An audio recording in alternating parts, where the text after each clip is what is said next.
স্পেনের আন্দালুসিয়ার এক ছোট্ট পাহাড়ি শহর রোন্ডাতে বিকেলের রোদে সোনালি আলো ছড়িয়ে পড়েছে অলিগলিতে। আনুশকা শহরের একমাত্র বইয়ের দোকানের মালকিন।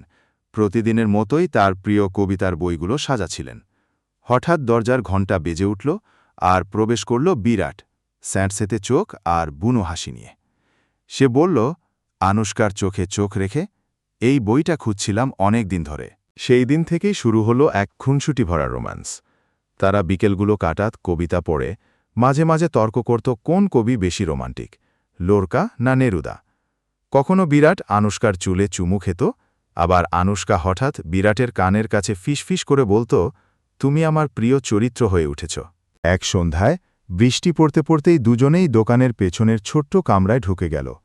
ভেজা জামা কাপড়ের গন্ধে, ঠান্ডা শরীরের উত্তাপে তাদের ভালোবাসা যেন ফেটে পড়ল, শব্দহীন তবু তীব্র। সেই রাতে রন্ডার বাতাসে যেন শুধু কবিতার লাইন আর দীর্ঘশ্বাস ভেসে বেরিয়েছিল। নতুন নতুন গল্প পেতে সাবস্ক্রাইব করে সাথে থাকুন।